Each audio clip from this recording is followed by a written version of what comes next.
pagi, Shalom Bapak Ibu yang kasih Tuhan. Shalom bagi kita semua. Selamat datang dan selamat beribadah di GBI Gideon. Buat yang hadir di tempat ini maupun yang mengikuti secara online.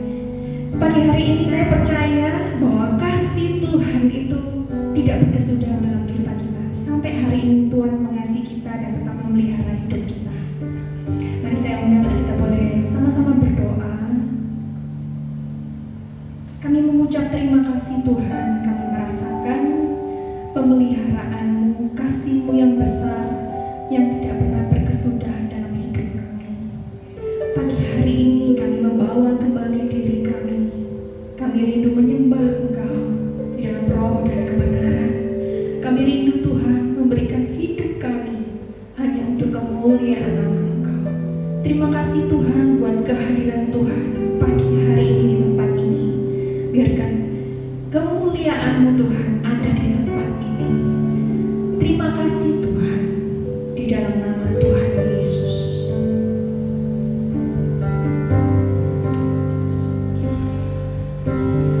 Yesus, ku sembah Kau, sujud di hadapan-Mu, keinginan dalam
seberapa kerasnya hati kami kadang, tapi Tuhan tak pernah tinggalkan kami. Tuhan mengasihi hidup kami. Terima kasih Tuhan, terima kasih.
dalam hidup kita, di dalam Tuhan yang benar. Mari ucapkan syukurmu, berikan korban yang terbaik, berikan penyembahan yang terbaik. Terima kasih Tuhan, terima kasih Tuhan.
kita punya Tuhan yang benar. Dialah Allah yang berkuasa, yang sanggup kita andalkan. Dia tak pernah gagal dalam hidup kita. Amin.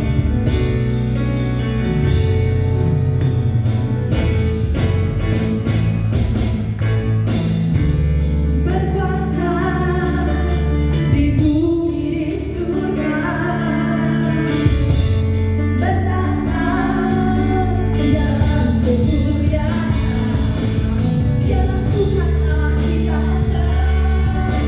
Tuhan Allah kita, namanya berkuasa, membebas umatnya, betapa hebat, betapa kuat dahsyatnya amat kita. Dia berjaya atas semua perbuatannya. Betapa hebat, betapa kuat dahsyatnya amat kita. Dia bernama Yesus ternyata Tuhan Allah kita. Dia Allah kita.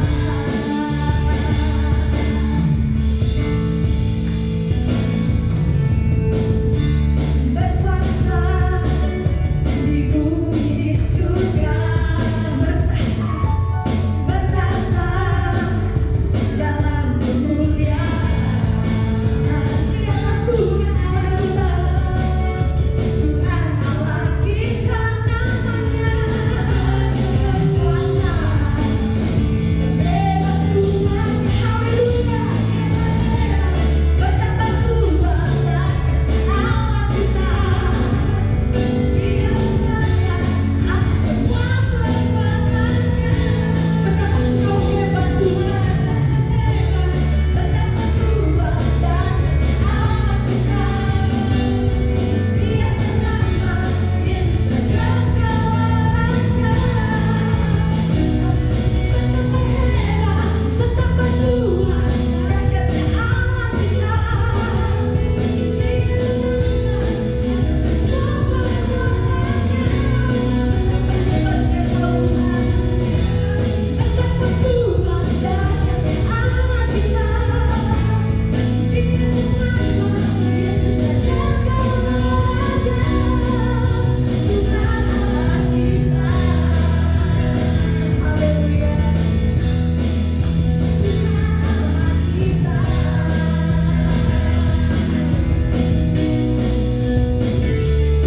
Mari kita tetap serukan nama Tuhan bersama-sama. Nama yang indah itu, nama yang hebat itu, nama yang kuat, nama bebaskan kita. Engkau namanya Yesus Tuhan Raja, segala kuasa tunduk dalam namanya. Dalam perhiasan berkata mulia, nama di atas segala nama. Tuhanku maha besar, Tuhanku maha kuasa, dahsyat segala raja. Dia tak berubah, dia tak tergoyah. Dia takkan tergoyahkan, dia takkan tergoyah. Dia hidup dan berkuasa seluruhnya. Namanya Yesus Tuhan Raja, segala kuasa tunduk dalam namanya. Luar biasa Tuhan, luar biasa, berkata mulia. Yesus nama di atas segala nama. Yesus nama di atas segala nama. Yesus nama di atas segala nama.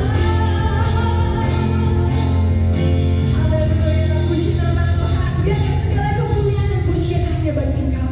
Silakan dikatakan dan kasihi Tuhan.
kasih Tuhan, karena sungguh Tuhan Engkau Allah yang terlalu baik bagi setiap kami.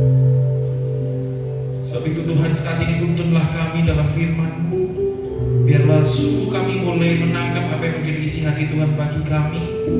Urapi dari hamba-Mu ini, dan urapilah setiap kami yang akan mendengar, merenungkan firman-Mu. Biarlah kami boleh menangkap apa yang menjadi isi hati Tuhan bagi kami. Dan hanya di dalam nama Tuhan Yesus Kristus, setiap kita yang siap mendengar firman Tuhan, merenungkan firman Tuhan, kita semua sama-sama katakan amin. Haleluya. Haleluya, puji Tuhan. Shalom. Siapa yang diberkati oleh ibadah kita saat pada pagi hari ini, boleh kita lambaikan tangan kita, boleh kita berikan tepuk tangan sorak-sorai yang meriah bagi Tuhan. Haleluya. Kita bersyukur kepada Tuhan, Bapak Ibu Saudara-saudari ya. Kalau sungguh pada saat ini kita boleh memasuki minggu yang keempat di dalam kita membuka gereja ini. Gereja ini boleh berdiri, dan kita bersyukur bahwa minggu depan begitu ya, kita akan merayakan Paskah. Sebab itu untuk ibadah Jumat Agung hari Jumat depan itu kita akan langsung gabungkan di pada hari Minggunya. Jadi kita akan langsung beribadah pada hari Minggu, yaitu memperingati Jumat Agung sekaligus Paskah, gitu Bapak Ibu Saudara-saudari ya. Dan saya sungguh mengucap syukur, berterima kasih buat semua Bapak Ibu Saudara-saudari yang secara rutin boleh hadir maupun yang pertama kali boleh hadir. Berterima kasih kepada Tuhan juga kepada saudara semua yang boleh mengikuti ibadah ini secara online. Dan kalau kita terus diberkati, baik kita boleh juga terus mengajak begitu ya, saudara kita, teman kita, keluarga kita, rekan-rekan kita, untuk kita boleh sama-sama beribadah di tempat ini. Kita menikmati hadirat Tuhan, kita menikmati persekutuan dengan Tuhan. Ya, biarlah ini menjadi gereja, tempat di mana kita boleh bertumbuh bersama, kita boleh beribadah bersama, kita boleh bersekutu bersama, kita boleh melayani bersama, kita boleh dibina bersama, dimuridkan bersama, dan kita boleh menginjil bersama, membawa banyak jiwa untuk hormat kemuliaan nama Tuhan. Nah Bapak Ibu Saudara-saudari, pada saat ini kita memasuki pada minggu yang keempat ini, final begitu ya. Di media boleh tolong buka ini PPT saya, PowerPoint saya. Ya, final dari Gideon, The Lord is with us, gitu ya. Kita sudah membahas itu 3 kali berturut-turut. Bagi Bapak Ibu Saudara-saudari yang mungkin ada yang ingin lebih mendalami lebih lagi, 3 seri yang sebelumnya bisa mengikuti secara online di YouTube channel GBI Gideon Malang. Dan saat ini kita akan memasuki part yang keempat, part yang terakhir. Puji Tuhan, kita boleh masuki yang terakhir, dan biarlah melalui ini semua kita sungguh diberkati, kita sungguh dibangkitkan iman kita. Kita percaya bahwa Tuhan sungguh selalu ada bersama dengan kita. Yang setuju katakan amin. Amin. Nah Bapak Ibu Saudara-saudari, sebab itu pada hari ini kalau kita ibadah yang jadi part yang pertama, seri yang pertama, kedua, ketiga, kita khusus membahas Hakim-Hakim pasal yang ke-6. Di seri yang terakhir ini kita akan membahas Hakim-Hakim pasal yang ke-7 sampai dengan pasal yang ke-8. Banyak sekali ya. Jadi tentunya kita akan baca semua, tetapi ada poin-poin penting yang ingin saya bagikan, teks-teks, ayat-ayat penting yang ingin saya bagikan kepada kita. Biarlah melalui teks-teks tersebut kita boleh diberkati. Kalau nanti Bapak Ibu Saudara-saudari bisa dipulang di rumah, bisa baca lengkap pasal 6 sampai pasal ke-8 secara keseluruhan untuk menangkap keseluruhan pesan dari firman Tuhan ini.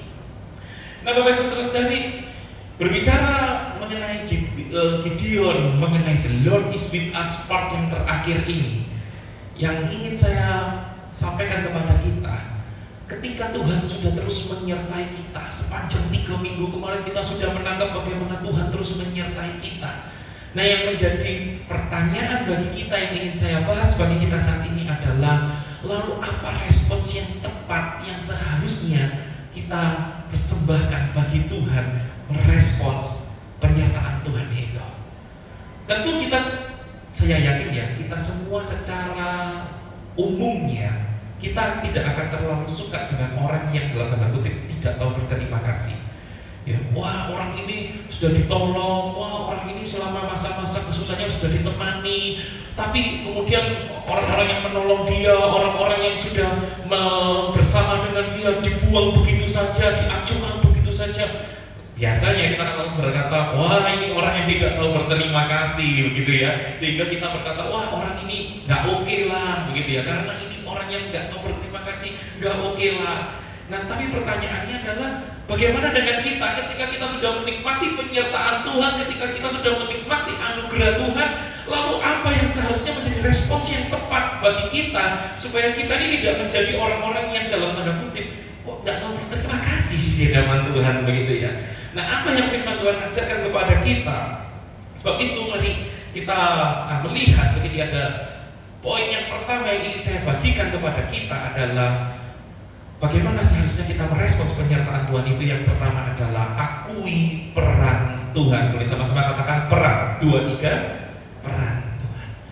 Bapak Ibu saudara-saudari semuanya, ini poin pertama yang perlu kita tangkap, bahwa ternyata Tuhan itu sungguh berperan penting dalam hidup kita. Dia secara aktif menyertai hidup kita. Sebab itu alangkah sangat layak dan pantas untuk kita juga mengakui keberadaan Tuhan, peran Tuhan itu di dalam hidup kita. Dan itu mungkin tidak bisa terlihat dari fisik kita, dari luar, tapi itu sampai masuk ke dalam hati kita yang terdalam.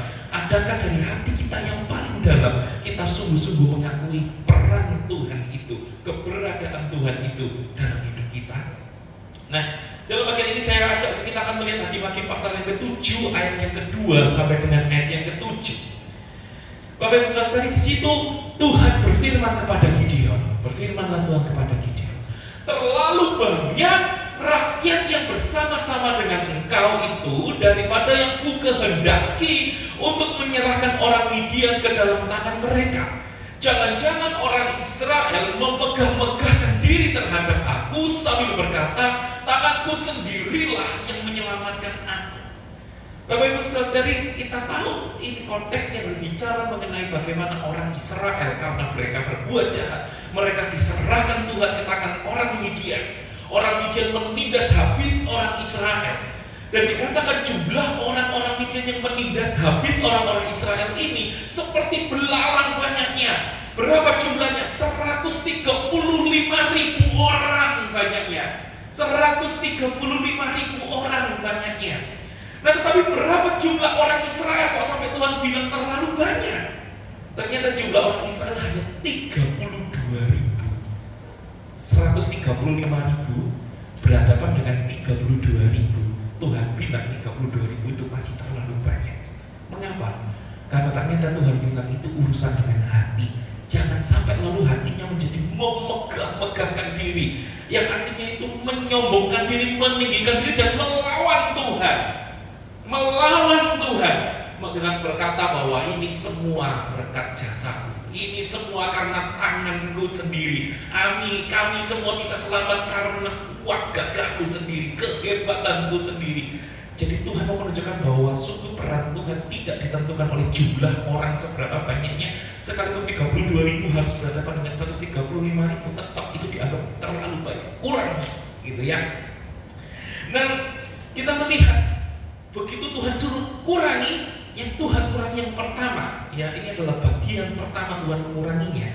Maka sekarang serukanlah kepada rakyat itu, demikianlah siapa yang takut dan gentar, biarlah pulang kenyang dari pegunungan Gilead. Lalu pulanglah 22.000 dari rakyat itu sampai cuma tinggal 10.000. Orang yang takut dan gentar ini adalah orang-orang yang tidak percaya. Sungguhkah Tuhan menyertai kita? Orang dilihat orang-orang itu segitu banyaknya, ya. Orang musuh itu segitu banyaknya, orang-orang Midian itu segitu banyaknya. Benarkah kita mampu? Mereka menjadi takut, mereka jadi gentar, mereka meragukan penyertaan Tuhan, mereka tidak percaya bahwa sungguh Tuhan menyertai mereka. Habiskan semua, ya. Dan pokoknya 22.000, cuma tinggal 10.000. Tetapi bukan hanya pengurangan pertama, babak yang pertama, tapi ada babak yang kedua, dikurangi lagi. Tuhan masih bilang begini, tetapi Tuhan berfirman kepada Gideon, masih terlalu banyak rakyat, masih terlalu banyak. Kenapa? Urusannya lagi-lagi dengan hati. Jangan-jangan nanti hatinya menjadi sombong, menjadi memegang-megangkan diri, jadi melawan Tuhan, berkata, oh ini semua karena kita yang bisa.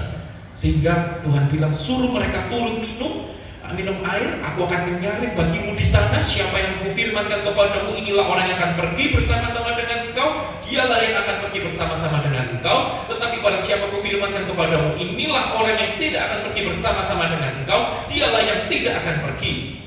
Kemudian di ayat yang kelima, lalu Gideon menyuruh rakyat itu turun minum air, dan berfirmanlah Tuhan kepadanya, barang siapa yang menghirup air dengan lidahnya seperti anjing menjilat, haruslah kau kumpulkan tersendiri. Demikian juga semua orang yang berlutut untuk minum, itu dikumpulkan lagi sendiri. Jadi ada dua bagian, satu langsung minumnya seperti anjing, langsung masukkan ke dalam air, mulutnya ke dalam air minum. Yang satu pakai tangan berlutut, dimasukkan ke mulutnya seperti itu minum. Nah, kalau bicara sopan, mungkin kita akan beranggapan, oh yang lebih sopan itu yang pakai air, yang pakai tangan diminumnya yang lebih sopan. Tapi ternyata tidak, Bapak Ibu Saudara-saudari. Sebetulnya yang terjadi adalah justru mereka yang minum air langsung ke mulutnya dimasukkan seperti anjing ke air, itu justru mereka yang waspada, mereka yang jago perang, mereka yang berkata, mereka berkata bahwa habis gini kita akan perang, kita tidak punya waktu lagi untuk minum. Jadi sekarang waktunya minum sebanyak-banyaknya, harus selama bisa minum sebanyak-banyaknya, karena habis gini kita siap pergi berperang. Sedangkan orang-orang yang minumnya sedikit, itu justru mereka yang nggak punya pengalaman perang, sehingga mereka nggak ngerti bahwa habis ini kita akan perang, kita kemungkinan nggak punya waktu lagi, kesempatan lagi untuk minum. Jadi mereka minumnya cuma sedikit-sedikit saja. Tetapi apa yang menarik, di dalam ayat yang ke-6, ternyata jumlah orang yang menghirup tadi dengan mulutnya ini ke air ini, tangannya itu ada 300 orang. Tetapi yang lain dari rakyat itu semuanya berlutut minum air. Jadi yang jago-jago perang itu ada 9.700 orang, semua disuruh pulang, balik semua pergi. Hanya dengan 300 orang ini Tuhan akan menyelamatkan. Jadi justru dalam sejarah gereja begitu ya, itu ada yang namanya sejarawan yang terkenal yang bernama Yosefus. Dia itu sampai mencatat, sejarawan ini berpendapat bahwa justru 300 orang ini yang tidak terlalu bisa, itu merupakan orang-orang yang kurang waspada untuk perang. Itu yang justru dipilih sama Tuhan. Tujuannya apa? Untuk mereka sungguh-sungguh bisa memiliki pengakuan yang lebih besar lagi, pengakuan yang lebih jujur lagi, pengakuan yang lebih tulus lagi, bahwa sungguh kalau kita bisa menang semua karena penyertaan Tuhan. Jadi yang takut dan yang gentar semua diminggirkan, semua yang siap waspada perang minum banyak air disingkirkan. Justru dengan orang-orang yang tidak berpengalaman inilah Tuhan akan memakai orang-orang seperti itu memenangkan, menunjukkan penyertaannya bagi Israel terhadap orang-orang Media. Sehingga Bapak Ibu Saudara, di dalam pasal 7 ayat yang ke-7, Tuhan berfirman kepada Gideon, dengan ke-300 orang yang menghirup itu akan kuselamatkan kamu. Aku akan menyerahkan orang Midian ke dalam tanganmu, tetapi yang lain dari rakyat itu semuanya boleh pergi masing-masing ke tempat kediamannya.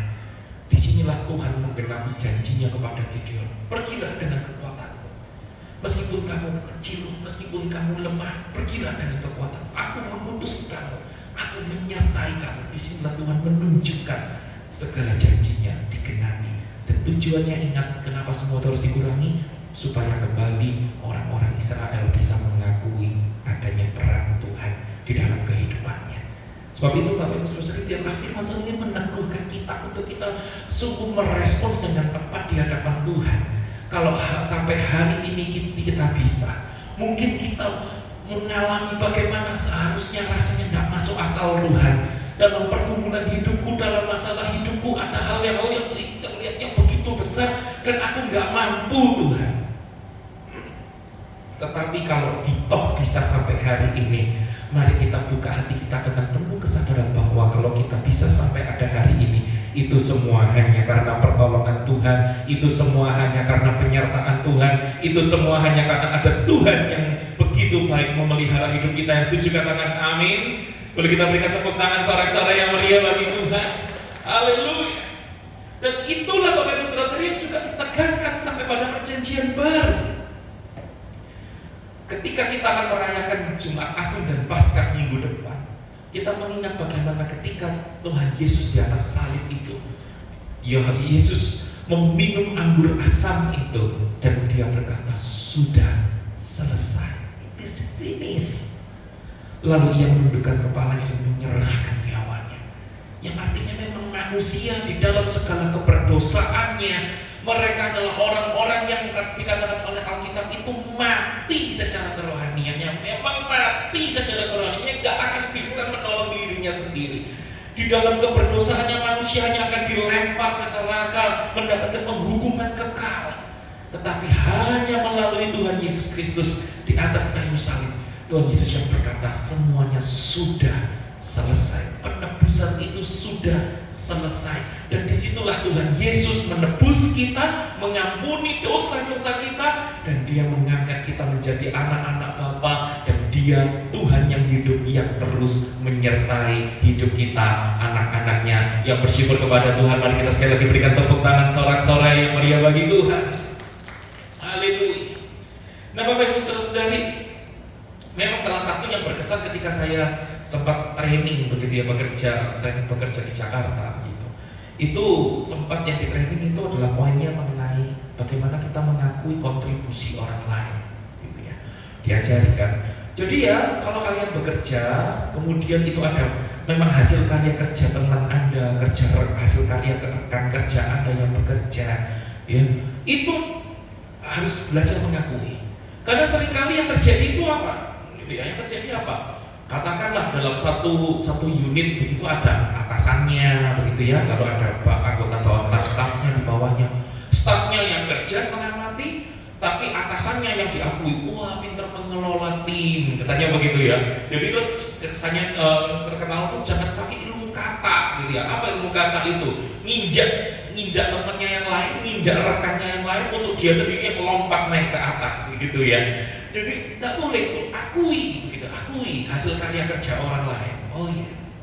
Waktu studi pun ya, bahkan sampai di sekolah teologi pun, saya kira setiap kita yang juga pernah studi kita juga tahu, bahkan itu ada di dunia teologi sekalipun, kita tidak boleh yang namanya plagiat gitu ya. Kalau kita mengutip hasil karya orang lain, harus dikutip ini hasil karyanya siapa. Jangan itu hasil karyanya orang lain seolah-olah kita ambil begitu, kita pakai begitu, lalu ini kita akui seolah-olah punya kita. Dan bukankah itu juga yang terjadi begitu ya, seringkali di masa-masa pandemi, pakai lagunya siapa, harus diakui ada namanya hak cipta begitu ya, harus ada hak cipta. Jadi kalau perlu memang membayar untuk hak cipta itu, jangan itu seolah lagu tidak diakui itu dari siapa, ini hasil karya sendiri begitu. Nah Bapak Ibu Saudara-saudari, sebab itu mari kita belajar di dalam kehidupan kita ini. Kalau kita bisa sampai hari ini, kalau kita ada sampai hari ini, mari kita akui itu semua karena hasil karya kerja Tuhan, karena semua itu karena peran Tuhan yang dahsyat di dalam kehidupan kita. Ya, sebab itu hati-hati dengan filosofi bahwa semua itu karena aku yang bisa. Kalau bisa punya uang banyak, ya karena aku yang kerja. Ya kalau bisa punya ide karena aku yang pintar. Kalau bisa menghasilkan uang yang banyak itu karena aku yang bisa sukses. Aku yang punya banyak relasi, aku yang punya banyak taktik, trik dan sebagainya. Itu semua hasil karya kerja. Nah Bapak Ibu Saudara-saudari, padahal kalau kita mau ditarik lebih jauh lagi, ya kalau Tuhan tidak memberikan kepandaian, bagaimana mungkin kita bisa memikirkan berbagai macam strategi yang cerdas gitu ya. Kalau Tuhan tidak memberikan kita kesehatan, bagaimana mungkin kita bisa bekerja gitu. Kalau Tuhan tidak memberikan rezeki itu, tidak memberikan berkat itu, bagaimana mungkin kita bisa menikmati semua yang sudah Tuhan karuniakan hari ini. Sebab itu biarlah kita sungguh-sungguh mau mengakui peran Tuhan di dalam kehidupan kita. Tuhan, kalau Engkau sudah beserta dengan aku sampai hari ini, Biarlah aku menjadi orang yang tidak lalu memegah-megahkan diri, menyombongkan diri, yang akhirnya melawat Tuhan, yang berkata Tuhan itu semua hanya karena aku, bukan urusan Tuhan, itu semua hanya karena aku. Biarlah itu semua dijauhkan dari kita, tapi sungguh kita mau mengakui bahwa sungguh Tuhanlah yang beserta dengan kita. Setuju katakan amin? Amin. Yang kedua, Bapak Ibu saudara-saudari, bagaimana seharusnya kita merespons penyertaan Tuhan ini? Yang kedua adalah mari kita akui perbuatan ajaib Tuhan. Sama-sama katakan perbuatan ajaib. 2, 3, perbuatan ajaib. Mari kita akui perbuatan ajaib Tuhan, bahwa memang Tuhan kita sungguh Tuhan yang ajaib.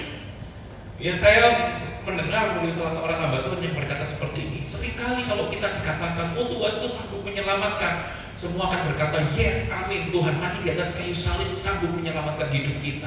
Tapi nanti kalau dibilang, Tuhan itu sanggup dibuat mujizat dalam hidup kita, Tuhan sanggup membuat perbuatan-perbuatan yang besar dalam hidup kita, ternyata gak semua orang bilang amin, yes, setuju gitu ya.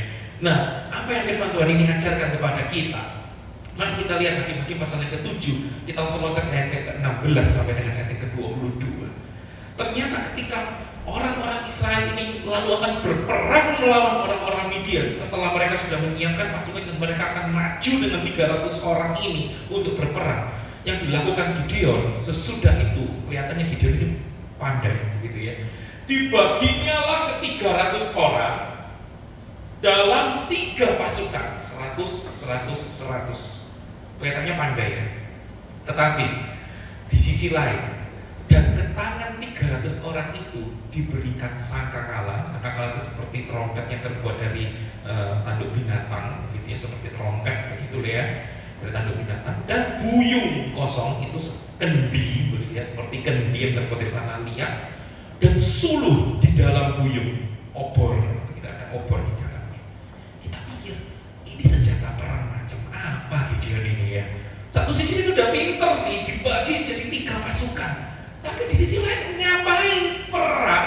Kok bawanya cuma bawa trompet, bawanya cuma bawa kendi, bawanya cuma bawa obor, di dalamnya kendinya pun kendi kosong. Ini mau perangnya mau nyerang pakai apa?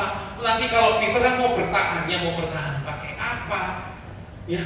Tapi kemudian kita lihat di ayat yang ke-17 sampai dengan ayat yang ke-18. Berkatalah Gideon kepada 300 pasukannya ini, perhatikanlah aku, lakukanlah seperti yang kulakukan. Di briefing ceritanya ya. Nah, Gideon ceritanya ketika membriefing, sudah pokoknya gampang, kalian melakukan apa yang aku lakukan. Oke, beres, siap. Pokoknya aku lakukan apa, kamu lakukan. Ya, itu kata kunci. Terus, apabila aku sampai ke ujung perkemahan itu, haruslah kamu lakukan seperti yang aku lakukan. Kita angkat sampai 2 kali. Sudah, pokoknya ingat ya, apa yang aku lakukan, kamu lakukan 2 kali ya.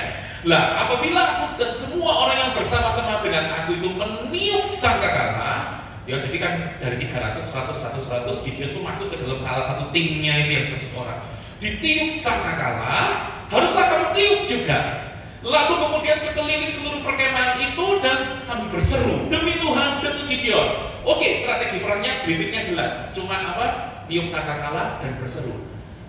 Kita mungkin jadi kalau jadi pasukan yang 100 yang lainnya ya, kita akan bertanya-tanya. Nah, terus ini bawa kendi kosong sama bawa obor ini buat apa? Briefingnya kok cuma suruh tiup trompet sama suruh berseru. Mereka lakukan, kita ikuti aja. Ini perang model apa kayak gini ini? Gitu ya. Ini kita suruh maju dengan cara kayak gini. Sudah jumlahnya 135.000, kita cuma 300. Ternyata briefingnya juga nggak jelas, alat perangnya nggak jelas. Ini apa maksudnya, gitu ya? Nah, kemudian di ayat yang ke-19, Gideon dan ke-100 orang yang bersama-sama dengan dia sampai ke ujung perkemahan itu pada waktu permulaan giliran jaga tengah malam. Ini diperkirakan sekitar jam 10 malam gitu ya. Waktu permulaan giliran jaga tengah malam ini sekitar jam 10 malam. Wah, mungkin teman-teman lagi berpikir mulai cerdas ini pikirannya. Ya, ketika penjaga-penjaga baru ditempatkan, lalu yang dilakukan oleh Gideon dan tim yang 100 ini dengan Gideon ini, tim yang pertama ini apa? Ditiup sangkakala, dipecahkan buyungnya yang ada di tangan mereka. Yang jualan sekarang bingung loh. Ini gimana sih, tadi katanya briefingnya cuma tiup sangkakala lalu berseru. Lah ini sekarang yang terjadi, ditiup sangkakala, dipecahkan kendinya, dipecahkan buyungnya itu. Nah, ini sudah di luar dari briefing ini perang yang kacau banget gitu ya. Dan ternyata kekacauan semakin terjadi di ayat yang ke-20. Demikianlah tiga pasukan itu bersama-sama, bukan hanya kalau tiup sangkakala, pecahkan buyung, pecahkan kendinya, langsung nyalakan obor, gitu ya, nyalakan obor. Ini kayaknya semua sudah spontan, sudah karuan karena briefingnya nggak jelas, jadi yang dilakukan nggak jelas, diikuti malah nggak jelas. Dia nyalakan aja obor di tangan kirinya, sangkakala tiup sambil teriak aja, pedang demi Tuhan, demi Gideon, sudah dilakukan. Jadi kita bisa bayangkan ini kejadian kacau balau semua dari briefing yang terjadi pada waktu perangnya. Itu apa yang terjadi sebetulnya kan? Tetapi lebih kacau lagi karena dirinya tadi itu ayat 21-nya. Sementara itu orang-orang Israel cuma berdiri kok, tidak ada yang maju, tidak ada yang nyerang, mereka cuma berdiri. Ini pikir, aduh perang model apa? Ini kok mau menang lawan orang-orang ini bagaimana gitu ya? Tetapi ternyata semuanya itu yang sudah dilakukan tiba-tiba di jam 10 malam ada suara kendi dipecahkan, ada suara terompet dibunyikan, ada namanya obor dinyalakan. Ternyata itu kok membuat orang-orang Midian ini berpikir, lu jangan-jangan di sekeliling kita ini orang pasukan Israel jumlahnya jauh lebih banyak daripada kita ini. Langsung mereka semua kaget, seluruh tentara musuh jadi kacau balau, mereka teriak-teriak, mereka melarikan diri, ketakutan kaget luar biasa gitu ya. Kaget luar biasa mereka melarikan diri. Kita pikir, itu semua karena perang Gideon. Ternyata tidak. Firman Tuhan jelaskan mengapa semua itu bisa terjadi di tengah-tengah kekacauan strateginya Gideon dan di tengah-tengah yang terjadi orang-orang dan semua kacau balau. Ternyata sudah ketika 300 orang itu meniup sangkakala, maka di perkemahan itu ternyata disitulah ada peran Tuhan yang berbuat secara ajaib. Ada perbuatan ajaib Tuhan yang Tuhan nyatakan, yaitu Tuhan membuat pedang yang seorang diarahkan kepada yang lain. Lalu larilah tentara itu sampai ke Betsita, ke arah Sarera, sampai ke pinggir Abel Mehola, dekat Tabak. Semua lari kacau balau. Dan itu mereka semua bawa pedang, nggak tahu gimana caranya Tuhan buat dengan perbuatan ajaib Tuhan. Semua saling menusuk sesama sendiri orang-orang Midian itu. Jadi mereka menggunakan pedang bukan mau menyerang orang Israel, malah menusuk sesama temannya sendiri di orang-orang Midian, di kalangan orang-orang Midian itu. Inilah perbuatan ajaib Tuhan. Sebab itu Bapak Ibu Saudara-saudari, ketika kita berjalan bersama dengan Tuhan, mungkin ada banyak hal yang kita pikir Tuhan gak mungkin, Tuhan ini mustahil, Tuhan mau gak masuk akal, Tuhan gak ngerti ini caranya harus diapakan jalan ke depan, gak tahu Tuhan, strateginya kacau, pikirannya kacau, gak matang. Yang terjadi mungkin kita pikir kok benar-benar chaos ya, di luar kendali kita, gak bisa kita kendalikan lagi, semua terjadi begitu saja. Tetapi ternyata di balik itu semua Tuhan justru menunjukkan perbuatan ajaib Tuhan. Untuk Tuhan sungguh menyatakan bahwa aku sungguh menyertai kamu. Sebab itu Tuhan terus juga menyediakan perbuatan ajaibnya bagi hidup kita. Yang setuju katakan amin. Amin. Dan bukankah itu juga Bapak Ibu Saudara yang terjadi dalam perjanjian baru? Ketika Tuhan Yesus sudah bangkit, Tuhan Yesus sudah naik ke surga, para rasul ya seperti Petrus ini, dia juga bisa memiliki kuasa, mengalami mujizat. Itu hanya karena perbuatan ajaib Tuhan. Petrus berkata, emas dan perak tidak ada padaku, tetapi apa yang kupunyai kuberikan kepadamu. Demi nama Yesus Kristus, orang Nazaret itu, berjalanlah. Yang artinya sungguh di dalam Yesus Kristus Tuhan yang bangkit, kita orang-orang perjanjian baru, kita umat perjanjian baru, kita memiliki kuasa, kita memiliki mujizat. Ya di dalam Kristus Yesus Tuhan ada perbuatan-perbuatan ajaib yang Tuhan sanggup nyatakan dalam hidup kita, dan jaminannya adalah salib Kristus itu, kebangkitan Kristus itu menjadi jaminan kita.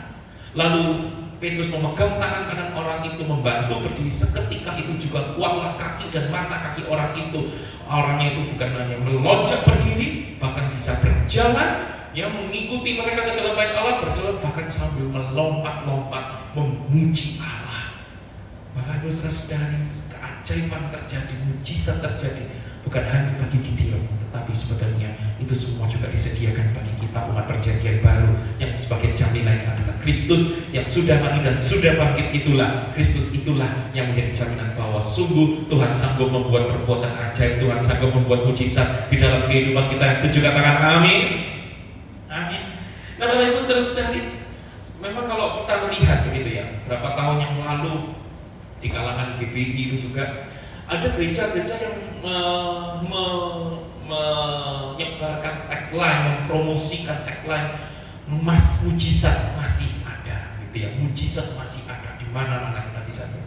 Saya waktu itu berpikir, dan saya masih belum ngerti ya, kenapa sih kok harus sampai sebegitunya ditekankan mujizat masih ada, mujizat masih ada? Kenapa sih kok harus sampai ditekankan seperti itu, begitu? Saya pikir. Nah, tetapi ternyata setelah saya studi teologi, saya belajar, saya menyadari, saya mengerti, oh ternyata memang ada hamba-hamba Tuhan, pendeta-pendeta, teolog-teolog, bahkan sekolah-sekolah teologi, seminari-seminari teologi yang tidak mengakui bahwa mujizat itu masih bisa terjadi sampai hari ini. Bahkan mereka misalnya yang mengatakan, oh itu Yesus berjalan di atas air, gitu ya. Oh itu bukan mujizat, gitu kata mereka. Loh, apa?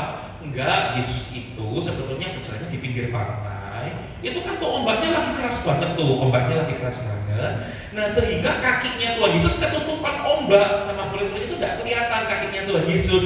Nah jadi katanya murid-murid itu Tuhan Yesus itu berjalan di atas air. Itu tapi cuma kelihatannya dari para murid seolah-olah Yesus berjalan di atas. Sebenarnya enggak, Yesus itu berjalannya di pinggir pantai. Kelihatan ketutup ombak aja kakinya, makanya seolah-olah kok kelihatannya itu berjalan di atas air gitu ya. Dirasionalisasikan ya. Lalu kita misalnya Yesus memberi makan 5.000 orang gitu ya. Wah, mereka lalu berkata, enggak, itu bukan mujizat, Yesus memberi makan 5.000 orang itu loh, kok bisa? Ya gini loh, anak kecil saja bawa bekal 5 roti 2 ikan, ya kan? Lah masa orang-orang yang dewasa yang segitu banyaknya pada nggak bawa bekal? Mereka sebetulnya bawa bekal semua, gitu ya. Cuma mereka malu ngasih ke Tuhan Yesus, ngasih ke para murid itu mereka malu. Jadi terus apa yang terjadi waktu mereka suruh duduk semua? Mereka keluarkan bekal mereka masing-masing, gitu ya. Mereka keluarkan bekal mereka masing-masing sehingga makan dikumpulkan sisa 12 bakul. Jadi itu semua sebetulnya apa? Bukan mujizat, nggak ada apa 5 roti 2 ikan jadi untuk 5.000 orang, bukan itu. Mujizatnya itu adalah dari orang yang pelit jadi orang yang berkemurahan hati, dari mereka yang mau simpan makan buat diri mereka sendiri. Nah ini udah dikeluarkan, dibagi-bagi gitu ya, sehingga mereka tidak percaya dengan mujizat gitu. Dan saya teringat begitu, salah seorang dosen saya pernah bercerita seperti ini. Bahkan ada ketika seorang pendeta membesuk jemaatnya. Waktu jemaatnya sakit dibesuk, didatangi, dilihat, pinjam Alkitabmu, mau bacakan firman Tuhan untuk menguatkan. Pendetanya ini bingung, Alkitabnya kok dicoret-coret, ada halaman yang disobek-sobek gitu ya. Loh kenapa kok bisa kayak gini Alkitabnya ini? Lalu jemaatnya bilang, Pak, saya pikir Bapak ini kalau semakin lama jadi pendeta di gereja saya, Alkitab saya itu sudah habis, mana ada halamannya, sudah coret-coret dan saya sobek semua. Loh kenapa? Ya karena setiap kali Bapak bilang, oh ini bukan firman Tuhan, ini bukan mujizat, ini bukan firman Tuhan, bukan. Ya sama dia dicoret, disobek, yang mungkin dicoret dan makanya disobek. Setiap kali Bapak bilang, oh ini bukan firman Tuhan, dia sobek gitu ya. Sampai akhirnya habis itu lama-lama Alkitabnya. Nah Bapak Ibu saudara, tetapi biarlah melalui kisah Gideon ini, kita sungguh disadarkan bahwa sungguh Tuhan masih sanggup membuat perbuatan yang ajaib bagi hidup kita. Setuju katakan amin. Bapak Ibu saudara-saudari, biarlah kita memahami, menangkap firman Tuhan ini bahwa sebagaimana Tuhan sanggup menolong Gideon dengan perbuatan yang ajaib, meskipun strateginya itu kacau balau semua, Tuhan buat dengan perbuatan yang ajaib. Orang-orang Midian saling menusuk temannya sendiri sehingga kemenangan bisa diperoleh oleh kaum Israel. Demikian juga bagi kita, umat perjanjian baru, ada Kristus Yesus Tuhan yang sudah mati di atas salib, yang sudah bangkit, dan dia menjadi jaminan bagi kita bahwa mujizat masih ada sampai hari ini. Yang setuju boleh berikan tepuk tangan sorak-sorai yang meriah bagi Tuhan. Haleluya. Sebab itu kita perlu percaya, memang semua terjadi di dalam kehendak Tuhan. Ada saatnya mungkin memang Tuhan berkehendak, oke, mujizat belum terjadi. Kita percaya Tuhan pasti sediakan yang terbaik. Tetapi kita juga percaya bahwa ketika Tuhan berkehendak, ini saatnya mujizat dinyatakan. Di detik itulah, seketika itu juga lah kita percaya mujizat Tuhan pun bisa terjadi. Setuju katakan amin. Dan yang ketiga Bapak Ibu Saudara-saudari, mari kita bukan hanya mengakui peran Tuhan, bukan hanya kita perlu mengakui bahwa Tuhan itu sanggup melakukan perbuatan-perbuatan yang ajaib, tetapi yang ketiga, mari kita juga akui keesaan Tuhan. Katakan sama-sama, keesaan Tuhan. 2, 3, keesaan Tuhan. Bapak Ibu Saudara, keesaan Tuhan ini berbicara mengenai bahwa memang sungguh hanya Tuhanlah satu-satunya Tuhan yang hidup. Bapa yang kita kenal melalui Yesus Kristus Tuhan itu, yang Allah Israel Yahweh itu, itulah satu-satunya Tuhan yang hidup, yang tidak ada yang lain selain Dia. Nah, bagaimana kita akan melihat hal ini? Mari kita lihat apa yang diajarkan oleh firman Tuhan ini dalam Hakim-Hakim pasal yang ke-8 ayat yang ke-28. Di situ dikatakan, demikianlah orang Midian itu tunduk kepada orang Israel. Akhirnya sudah menang, sudah berhasil, ya, kemenangan dicapai oleh orang-orang Israel. Demikianlah orang-orang Midian itu akhirnya mereka tunduk kepada orang Israel, tidak dapat menegakkan kepalanya lagi. Ini menjadi, ingat ya, 7 tahun loh orang-orang Israel itu dihajar oleh orang-orang Midian ini, sampai melarat, sampai ditindas habis. Ini pengharapan yang sudah sekian lama mereka nantikan, selama 7 tahun mereka nantikan. Tuhan, lepaskanlah kami, Tuhan bebaskanlah kami, Tuhan beri kami kemenangan. Dan Tuhan sudah menunjukkan penyertaannya, Tuhan sudah memberikan kemenangannya, sehingga mereka menjadi memasuki masa aman lagi. Tetapi masalahnya, masa mereka aman itu hanya 40 tahun lamanya pada zaman Gideon. Kita memang bertanya-tanya, kenapa cuma hanya 40 tahun lamanya? Dan di dalam kitab Hakim-Hakim, kisah ini menjadi kisah terakhir di mana orang-orang Israel mengalami masa aman. Dan setelah itu mereka semua kacau lagi, mereka tidak mengalami masa aman lagi. Di dalam kitab Hakim-Hakim seterusnya itu, inilah catatan terakhir dalam kitab Hakim-Hakim. Mereka merasa aman, mereka mengalami masa aman. Mengapa hanya 40 tahun? Ternyata di dalam Hakim-Hakim 8 ayat yang ke-33 dikatakan, masalahnya setelah Gideon itu mati, kembalilah orang Israel berjalan serong, menjadi jahat lagi, serong lagi. Dan serongnya terutama karena mereka mengikuti para Baal, yang mengikuti ilah-ilah lain, dan membuat Baal Berit itu menjadi Allah mereka. Siapa Baal Berit? Ini yang Hakim pasal 8. Di dalam Hakim-Hakim pasal yang ke-9 ayat yang ke-46, di situ dijelaskan bahwa ketika orang-orang yang berada di dalam benteng Sikem mendengar tentang hal itu, mereka masuk ke dalam lubang di bawah kuil El Berit untuk berlindung. Jadi ternyata namanya Baal Berit itu adalah dewa ilah yang pusatnya ada di Sikem. Pusat kuilnya ada di Sikem. Masalahnya, mereka pertamanya tadi di pasal 8 hanya mengatakan itu Baal Berit, tapi di dalam pasal 9 sudah berubah jadi apa? El Berit. Tahu El itu ya gereja Betel Indonesia. Betel, El itu menunjuk kepada Tuhan. Elohim itu menunjuk kepada Tuhan, ya, kepada Allah, kepada Tuhan, kepada Allah. Yang artinya Baal Berit ini bukan lagi hanya sekedar dewa, tetapi bahkan dialahkan oleh orang-orang Israel, dan bahkan dijadikan tempat untuk berlindung lagi. Mereka memang benar-benar memperlakukan Baal Berit ini sebagai Allah mereka, sebagai Tuhan mereka. Jadi mereka tidak mengesahkan Tuhan itu. Mereka lupa dengan pesan Tuhan kepada kaum Israel, nenek moyang Israel, dalam Ulangan 6 ayat 4. Ini yang terus menerus didengungkan kepada orang-orang Israel sampai hari ini. Kalau Bapak Ibu saudara ke Israel, Shema Israel, dengarlah Israel. Ini yang didengungkan terus. Dengarlah hai orang Israel, Tuhan itu Allah kita, Tuhan itu esa. Itu dalam terjemahan baru. Kalau kita nggak ngerti apa sih maksudnya begitu esa dalam bahasa Indonesia masa kini, diterangkan, saudara-saudara ingatlah, hanya Tuhan yang huruf besar semua, itu berarti menunjuk kepada nama Yahweh gitu. Ingatlah, hanya Yahweh, hanya Adonai Elohim gitu ya.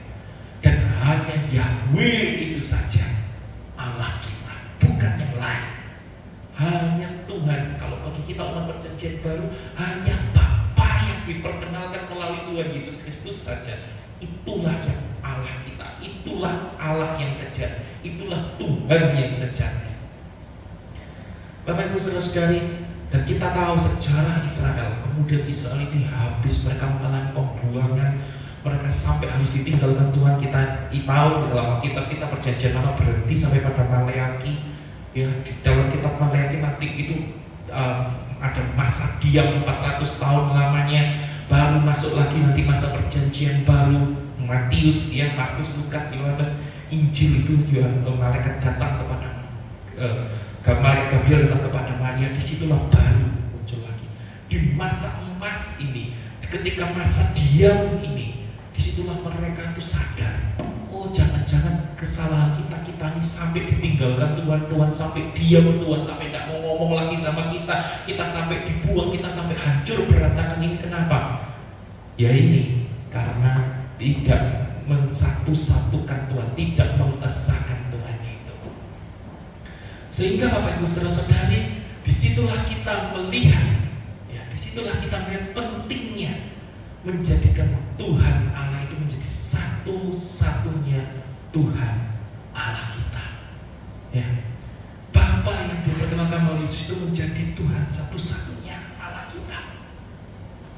Dan kemudian Bapak Ibu saudara, kita melihat di dalam Hakim-Hakim pasal yang ke-8 ayat 34 sampai dengan 35 pembacaan kita lanjutkan, bahwa orang Israel itu dikatakan tidak ingat kepada Tuhan, tidak ingat lagi kepada Yahweh itu sebagai Allah mereka, tidak ingat kepada Tuhan itu sebagai Allah mereka yang telah melepaskan mereka dari tangan semua musuhnya di sekelilingnya. Dan itu arah penyembahan yang merubah juga namanya moral mereka. Mereka sampai akhirnya tidak lagi menunjukkan terima kasihnya kepada keturunan Yerubbaal Gideon.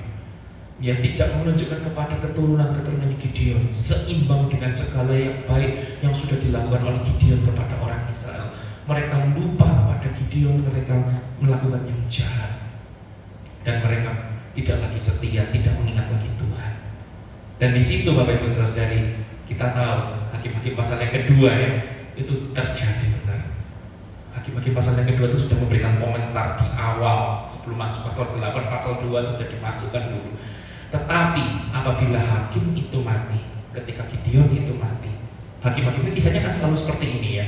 Ada hakim semua jadi baik, begitu hakim-hakimnya mati kembali lagi ya. Dan ini yang terjadi ketika hakim itu mati, kembalilah mereka berlaku jahat, lebih jahat dari nenek moyang mereka, dengan mengikuti Allah lain, beribadah kepadanya, sujud menyembah kepadanya. Dalam hal apapun mereka tidak berhenti dengan perbuatan dan kelakuan mereka yang tegar itu. Sehingga Bapak Ibu saudara, biarlah ketika kita mengalami penyertaan Tuhan, kita sungguh-sungguh diteguhkan, diingatkan untuk kita bukan hanya sekedar mengalami penyertaan Tuhan, tetapi sekali kita mengikut Tuhan Bapa yang diperkenalkan oleh Tuhan Yesus Kristus selama-lamanya, kita hanya mau terus menjadikan Bapa yang diperkenalkan oleh Tuhan Yesus Kristus itu menjadi Tuhan dan Raja kita. Yang setuju boleh kita berikan tepuk tangan sorak-sorai yang meriah bagi Tuhan. Amin. Sebab itu Bapak Ibu saudara, mari kita ingat sampai di dalam perjanjian baru, bukannya itu yang Tuhan Yesus tekankan. Dan keselamatan tidak ada di dalam siapapun, juga selain di dalam Dia. Keselamatan tidak ada di dalam siapapun, juga selain di dalam Dia. Sebab di bawah kolong langit ini tidak ada nama lain yang diberikan kepada manusia yang olehnya kita dapat diselamatkan. Yang ini meneguhkan iman kita bahwa sungguh hanya di dalam Tuhan Yesus Kristus, hanya Yesus Kristus Tuhan saja yang sanggup menjadi juru selamat dunia, yang sanggup menjadi juru selamat kita, yang akan kita peringati dalam Jumat Agung, yang akan kita rayakan dalam Paskah. Bapak Ibu Saudara-saudari, bukan hanya dari masa perjanjian lama, bukan hanya dari kisah Gideon, bagaimana Tuhan menekankan, ingat bahwa hanya Dia Tuhan, hanya Bapa itu Tuhan kita. Ya, tetapi itu terus sampai pada perjanjian baru.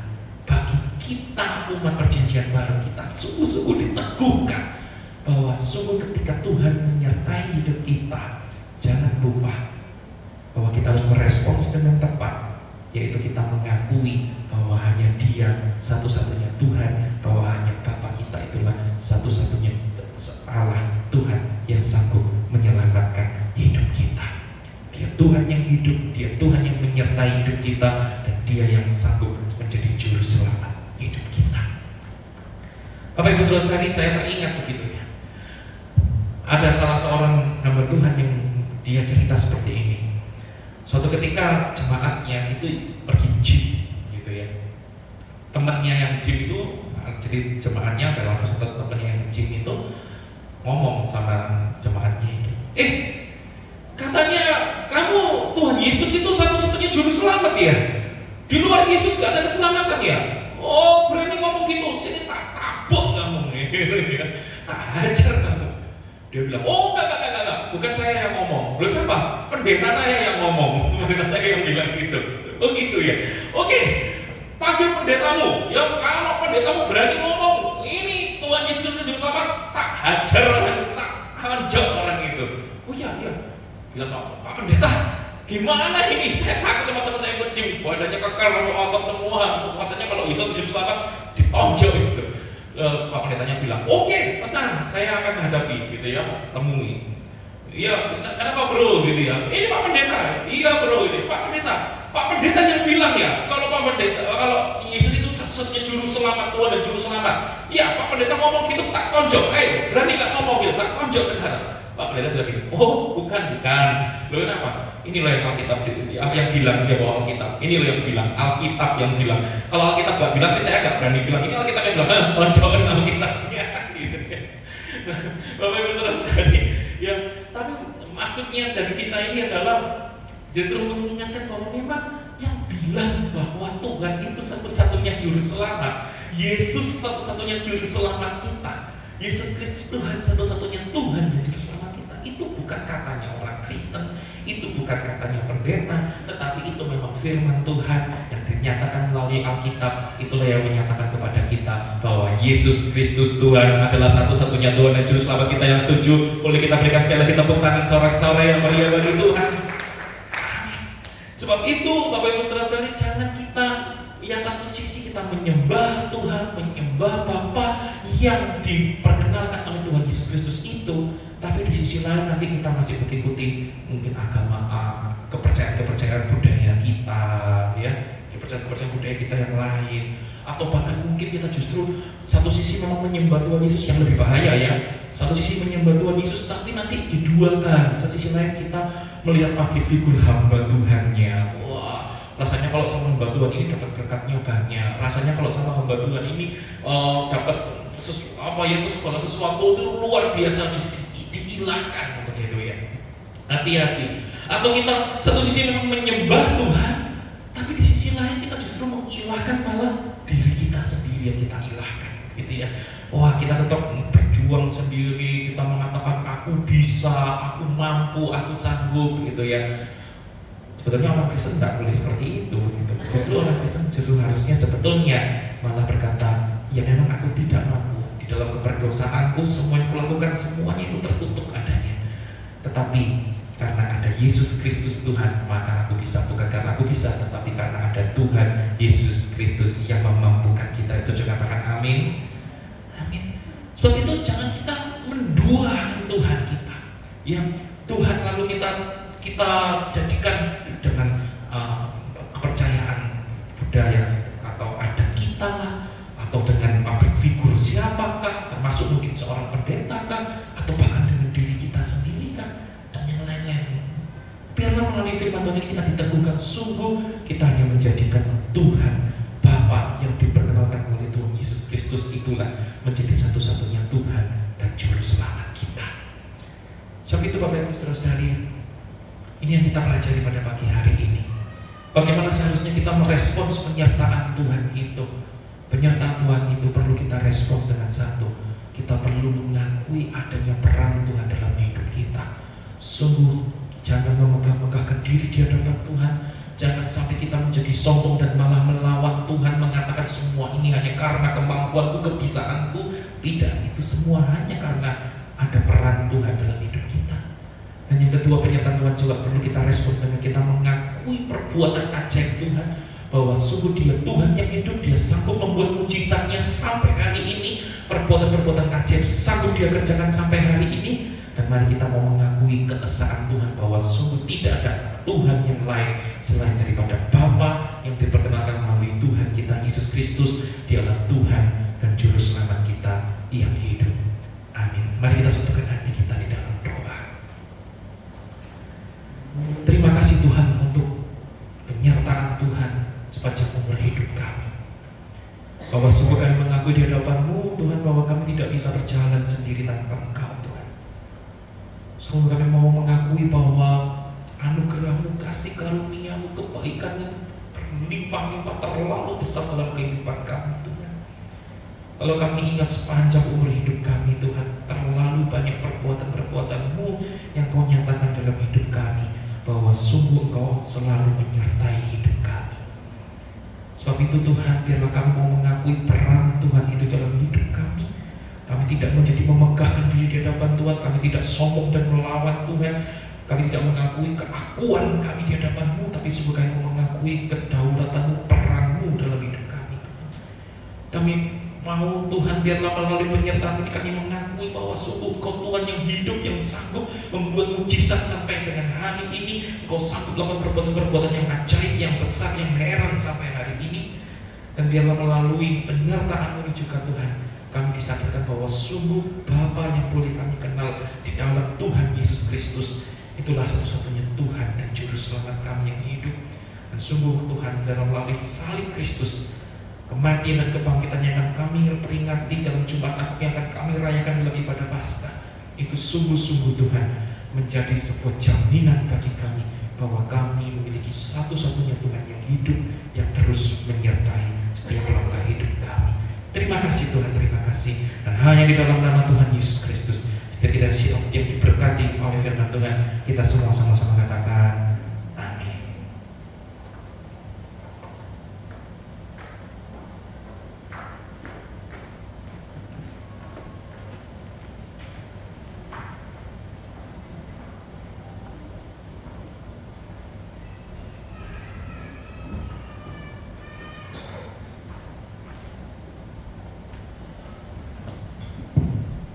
Mari Bapak Ibu saudara yang kasih, kita mempersiapkan persembahan, kita mau masuk dalam doa. Terima kasih Tuhan buat kebaikan-Mu, buat firman Tuhan yang boleh kami dengar. Sebentar kami rindu Tuhan, berikan yang terbaik bagi Tuhan. Kami tahu Engkau sudah memberi yang terbaik buat kami, dan Engkau sudah memberkati kehidupan kami. Terima kasih Tuhan, di dalam nama Tuhan Yesus Kristus. Amin.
Silakan duduk sebentar.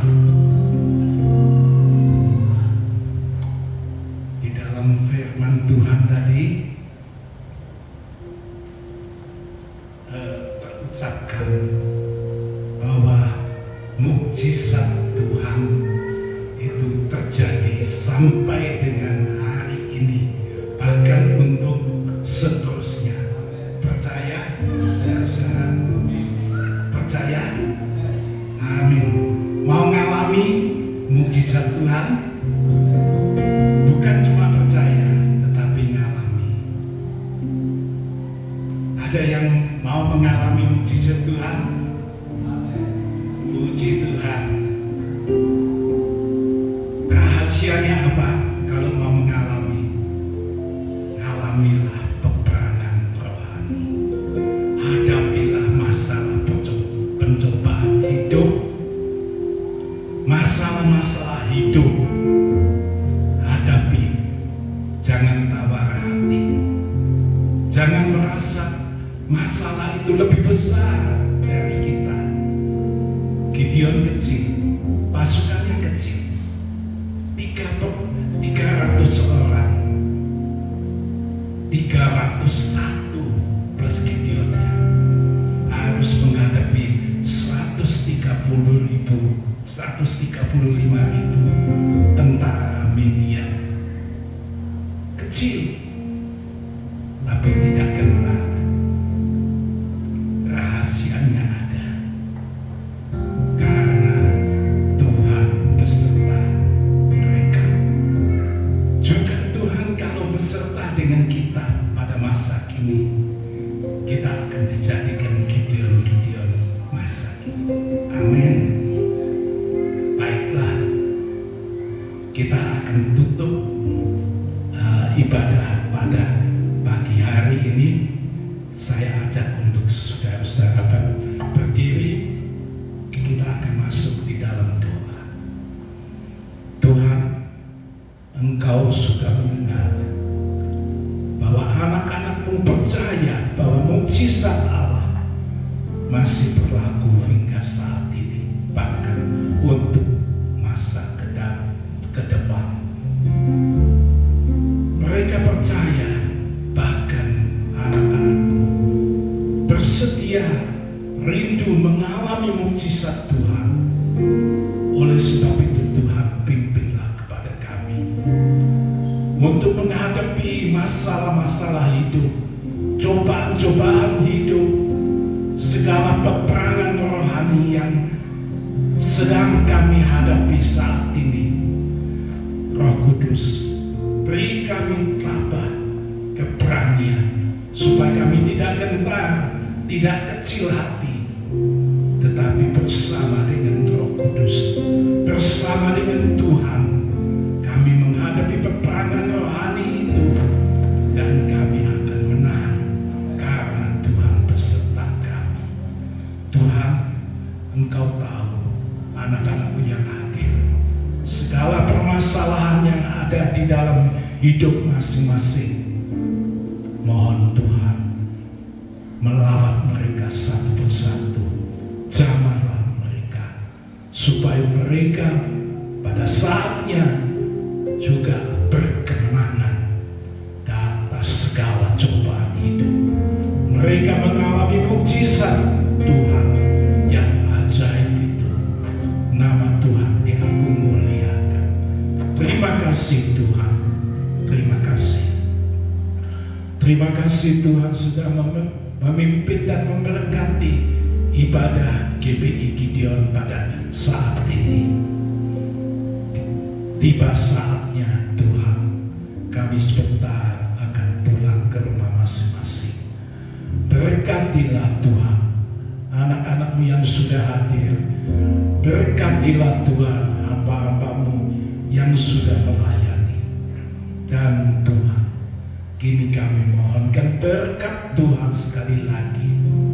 Saudara-saudara yang dikasihi oleh Tuhan Yesus, pulanglah dengan membawa berkat, kasih, anugerah daripada Bapa yang di surga.